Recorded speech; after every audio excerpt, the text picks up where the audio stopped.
Alejandro, ¿cómo estás? Julián te saluda. Te saco un poquito de la coyuntura, de las elecciones, parando un poco la pelota. ¿Le ves futuro a este tipo de fenómenos como Javier Milei a nivel mundial, a nivel regional? Y te la relaciono esta pregunta con, ¿crees que en algún momento en la Argentina se puede volver a dar un proceso político un poco más tradicional, entre comillas, conservador, con las viejas banderas de la política argentina? Primero conviene entender que Milei expresa básicamente la crisis del orden político general. Para que un outsider pueda vencer a partidos históricos, porque si se quiere, el PRO no deja de ser una variante de la Unión Cívica Radical. Pero de todas maneras, el PRO ya muestra un giro a derecha muy importante del radicalismo y de toda la estructura política. Y ese giro a la derecha no es simplemente porque los electores se volvieron conservadores y tontos, sino simplemente porque las respuestas a la crisis agobiante de la sociedad argentina brillan por su ausencia. Por eso gana las elecciones Macri en el 2015. Cuando nosotros miramos las elecciones de Macri en el 2015 y la de Milei en el 2024, lo que entendemos es que el espacio de la derecha no solo no se ha reducido, sino es un espacio en expansión y crecimiento. Y esta expansión y crecimiento se debe a la inadecuación absoluta del orden anterior y a su incapacidad de resolver los problemas históricos de la sociedad argentina. Ese es el balance compartido que la sociedad tiene, y ese balance hace saber que lo que quedó atrás está atrás y que difícilmente sea capaz de quedar adelante, salvo que los que voten con los pies sean tantos que el caudal que todavía retienen alcance. De lo contrario, no gana más. Y Alejandro, ¿esto también se replica en otras latitudes? O sea, esta crisis de la política tradicional, ¿o nos toca acá en Argentina porque, bueno, el peronismo ha tenido el peso que ha tenido? Digo, pensando en las figuras de... Sí, perdón. No, nos toca en el mundo entero. A ver, cuando el debate político tenía todavía rasgos más civilizados... Perdón, necesito un poco de líquido, ya vengo. Alejandro, tranquilo. Sí. Interesante, Juli, que es un poco lo que veníamos hablando, ¿no? Acerca de esta cuestión de la política tradicional versus de qué manera irrumpe la libertad avanza, y si ahora la política tradicional se adecúa o en realidad ya quedó atrás, quedó vieja, y lo que tiene que venir de alguna manera se acopla a lo nuevo o aparece desde lo nuevo, ¿no? Sí, como la frase esa de Bertolt Brecht que dice: entre lo viejo y lo nuevo aparecen los monstruos, ¿no? Ese claroscuro que por ahora en la Argentina parece que lo estamos habitando, ¿no? Porque sí, lo viejo no termina de morir. Está bastante claro el claroscuro. Sí, el monstruo está claro. Tal cual. No es que habita el claroscuro, habita el claro. Tal cual. Bueno, estamos hablando con Alejandro Horowitz, ahora sí, ¿lo tenemos? Sí. Les digo, cuando el debate político tenía otro nivel, se hablaba de las promesas incumplidas de la democracia. Esto es, de la incapacidad de la democracia de garantizar que el welfare state conservara calidad. Y el motivo de esta situación, si se quiere, es la transformación del mercado mundial y al mismo tiempo la dificultad europea, en principio, de regular a los capitales europeos. El hecho de que China se haya transformado en la locomotora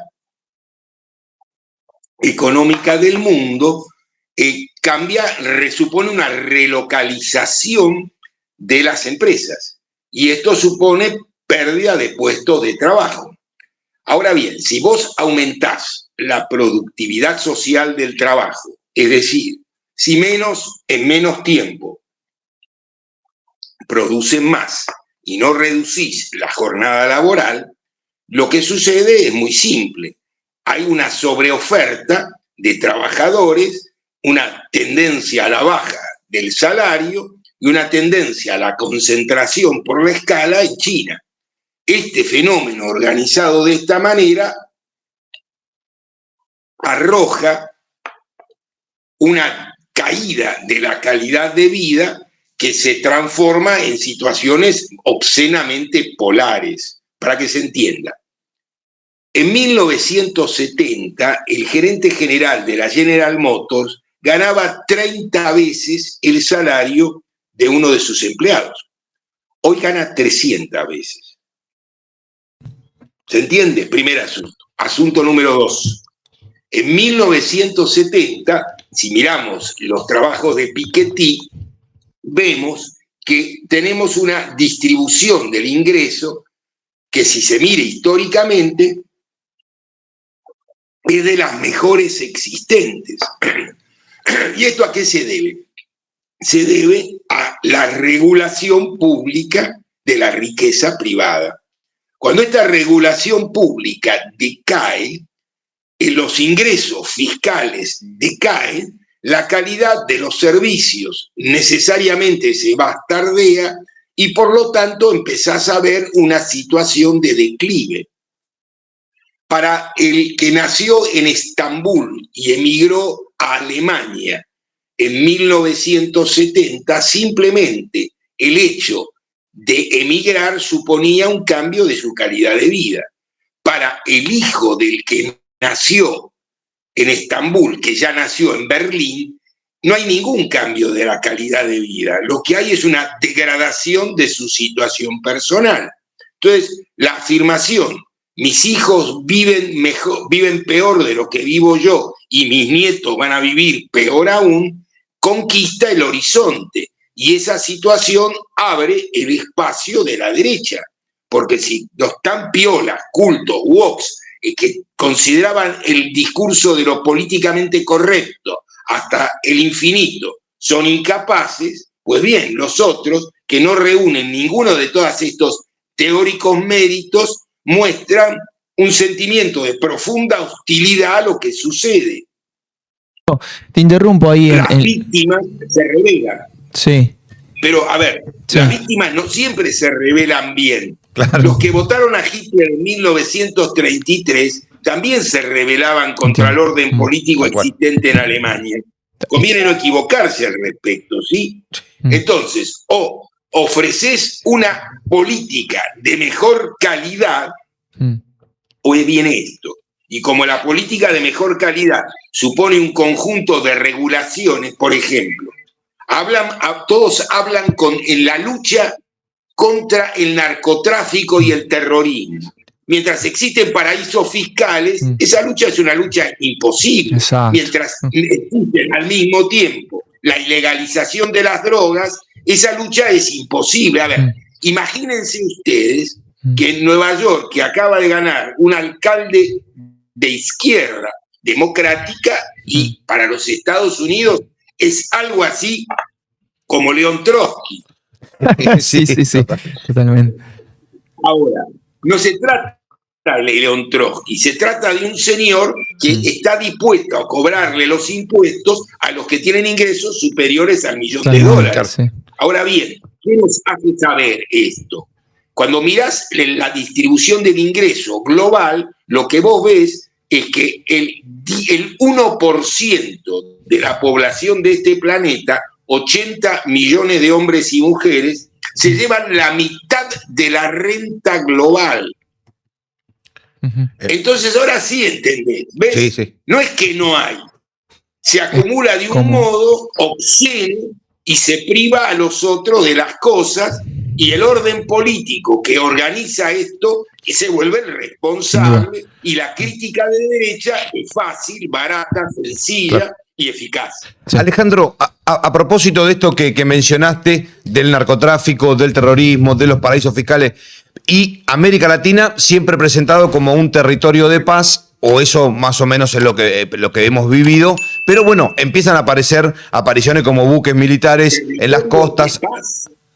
Perdón, ¿de dónde sacás que América Latina es un territorio de paz? No, que siempre ha sido gobiernos que han propagado por la paz, que no se han involucrado en cuestiones bélicas de grandes magnitudes, y ahora pareciera estar en el territorio latinoamericano, los buques rondando.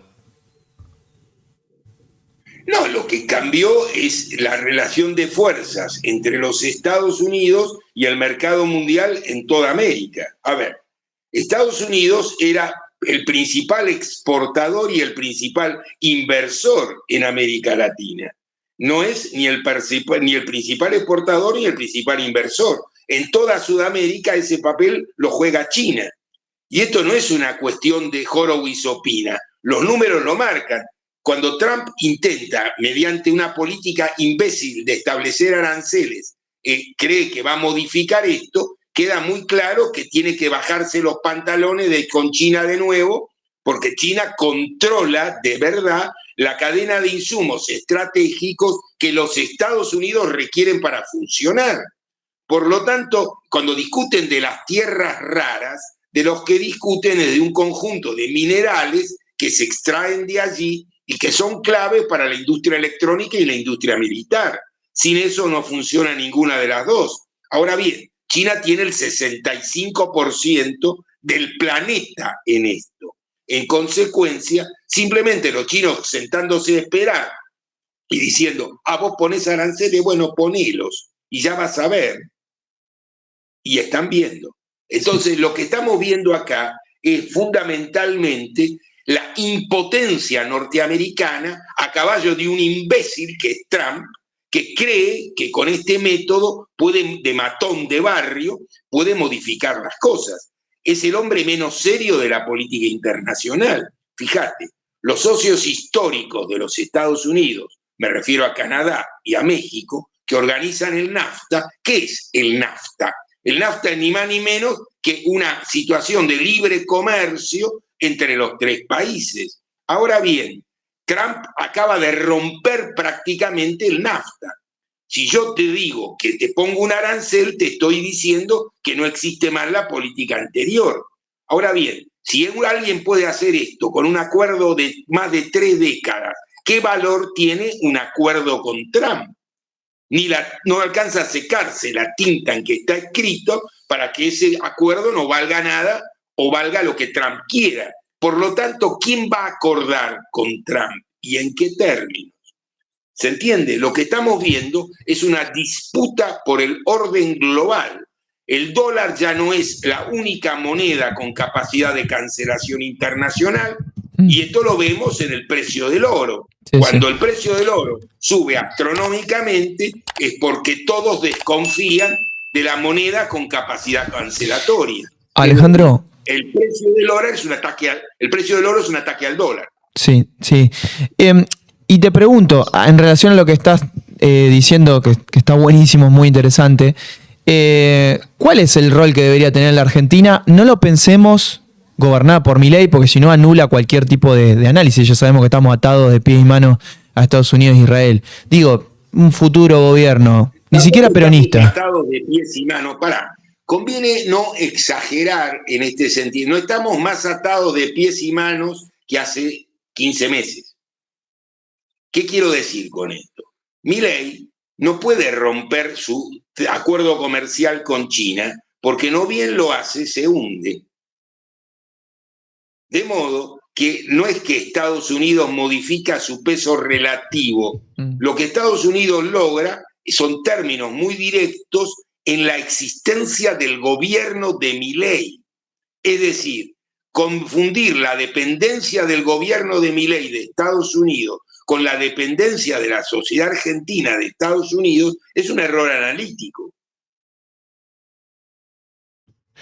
Alejandro, y te traigo de vuelta para lo que tiene que ver con el movimiento peronista, pero vos mencionabas el mundo del trabajo en una de tus pasadas recién y se está empezando a hablar de una reforma laboral en la Argentina que podría venir, que de alguna manera entendemos que hay un porcentaje altísimo de la población al cual no le tocaría porque se encuentra en la informalidad o trabajando por fuera de convenios colectivos. Pero ¿cómo ves también esa discusión en los tiempos que corren y con un gobierno como el de Javier Milei a la cabeza, lo que implicaría una reforma laboral?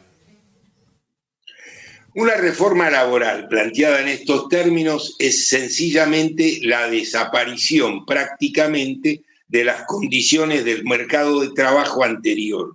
Esto significa que todos los elementos del fenómeno anterior, la negociación colectiva, las ventajas relativas y las garantías. A ver, el 17 de octubre de 1945 fue un cambio de la estructura de la ciudadanía. Ser ciudadano en la Argentina pasaba a querer decir de tener derechos teóricos a tener derechos reales. Esto es, vos antes tenías el derecho a las vacaciones si te los podías pagar. Y entonces Mar del Plata y las vacaciones eran para familias como la de Victorio Campo o los Bioy Casares. De lo contrario, no tenías vacaciones y no conocías el mar, aunque la Argentina tuviera una costa descomunalmente grande. El primer cambio en esta dirección es que Mar del Plata deja de ser de las familias que tienen campos cerca de esa playa para pasar a ser el lugar donde los hoteles sindicales. La educación pública es de calidad y la educación pública de calidad permite el movimiento social ascendente y al mismo tiempo esa situación general está garantizada por una salud pública de calidad que es el hospital público y así tenés unas condiciones de ciudadanía que no son una hipótesis, sino unas condiciones reales. La degradación de este proceso a partir de 1975 es evidente. Entonces, el retroceso en la distribución general del ingreso en contra de los asalariados, que se inicia con el Rodrigazo, lo que hace la dictadura burguesa terrorista es estabilizarlo definitivamente. A esto se utilizó un instrumento muy eficaz que funciona muy bien, que es la inflación. Entre 1975 y 1991, es decir, durante 16 años, la inflación en la Argentina nunca fue inferior al 100% mensual y hubo 2 hiperinflaciones. De modo que frente a esto, la estabilización que supone la convertibilidad de Cavallo es, bueno, ya no, los precios no se modifican hora tras hora y al mismo tiempo el precio de esa estabilidad es una reducción continua de la capacidad de ofrecer trabajo de calidad a la sociedad argentina. ¿Por qué? Porque la inversión no sucede. Sí. A ver, los dueños de la plata en la Argentina tienen un producto bruto y medio radicado en el sistema financiero internacional. Es decir, tienen más afuera que adentro. Claro, Rinde más lo de afuera que lo de adentro. Pues bien, esto funciona como una bomba de aspersión. Toman de acá y ubican allá. Este mecanismo es un mecanismo de saqueo. O vos regulás el saqueo o vos tenés problemas. Claro. Y cuando vos mirás, déjame terminar, a la burguesía brasileña, que no se comporta exactamente del mismo modo, ¿qué estás viendo? Una diferencia de escala. Es decir, no es que son mejores o peores, tienen otras posibilidades. O la escala es sudamericana o la Argentina no tiene otro orden político que este.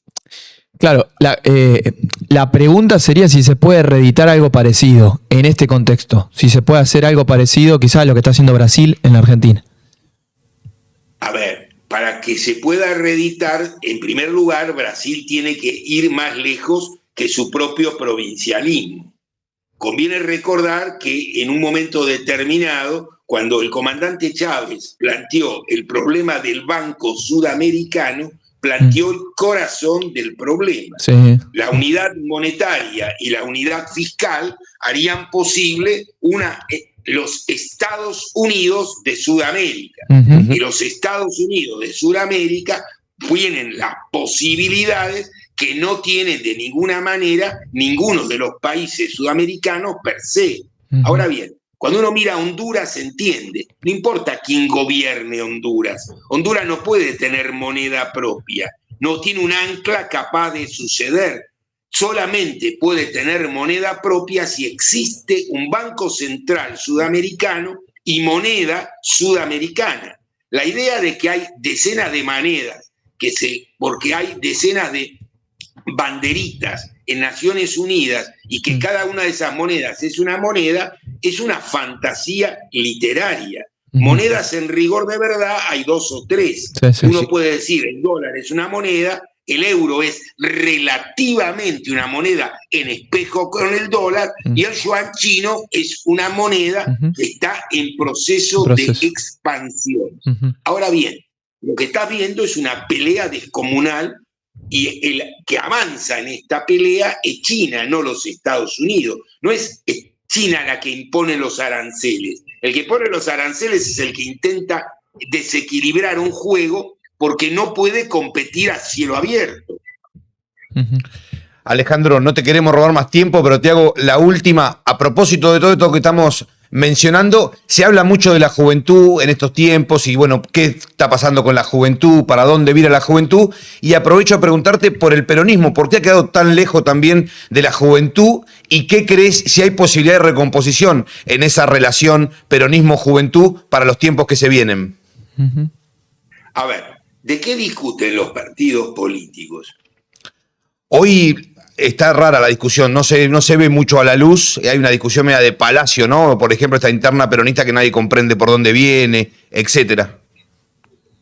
A ver, cuando uno dice interna, lo que está diciendo es de un problema que no se toma el trabajo de analizar. ¿La interna qué es? ¿Un concurso de egos? A veces sí. Sí, pero es una lectura minimalista, porque los egos no desaparecen antes ni después. Claro. Nadie hace política si no tiene un cierto ego. Nadie acude a la función, digamos, al espacio público si no tiene algo que decirle a ese espacio o cree que lo tiene. Ahora bien, lo que está funcionando es un proceso de descomposición. Y el proceso de descomposición funciona por la ausencia de política. Cuando vos mirás el debate en términos de quién encabeza, lo que está tapando ese debate es que las políticas para encabezar son todas iguales y las diferencias son el nombrecito que pones adelante, es decir, su biografía. Claro. Yo no digo que las biografías son iguales, porque evidentemente no lo son. Pero reducir el debate político a la biografía es un aplanamiento que no convence sino a los que están previamente convencidos. Y los que están previamente convencidos son cada vez menos. Y los nuevos que entran a la rueda no los convenciste con nada. ¿Por qué van a pensar que la caripela de Juan es más interesante que la caripela de Pedro? ¿Sí? Porque lo que estás ofreciendo es en definitiva eso. Cuando vos mirás los afiches de los partidos políticos, entendés. Es una foto con un numerito y punto. Sí, hay excepciones. Estos muchachos son intercambiables y la sociedad lo sabe. Por eso Milei gobierna. ¿Y hay posibilidad de recomposición entonces de la juventud para con las viejas estructuras políticas? La recomposición depende de la propuesta política de verdad, no de un cambio de discurso. Ajá. Si vos simplemente lo que ofreces un cambio de discurso, si hableás, Milei habla en serio. Sí. Es una de las más grandes cualidades que tiene, creo, ¿no? Que habla en serio. La única, es la que registra a todo el mundo, bien, mal, pero habla en serio, pone el cuero detrás del pico. Sí. Pues bien, cuando él es el único dirigente que hace esto, obtiene el rédito que esto permite. Los otros son incapaces de hacer esto. Claro. Entonces, ¿por qué los nuevos le van a dar bolilla? ¿A quién? Alguien genuino busca la gente. No hay duda que entre el hombre que encabezó la lista de diputados del peronismo en la provincia de Buenos Aires y el que encabezó la lista de diputados de La Libertad Avanza, media una distancia kilométrica, desde lo personal a lo existencial, desde la honradez hasta la integridad. Pero eso no constituye una política diferente. Eso constituye una biografía diferente. Sí. Tal cual. Sí, clarísimo. Alejandro, muchísimas gracias por este tiempo con nosotros. Alejandro. Siempre un placer escucharte. Gracias a ustedes. Un saludo. Bueno, me pasó Alejandro Horowitz.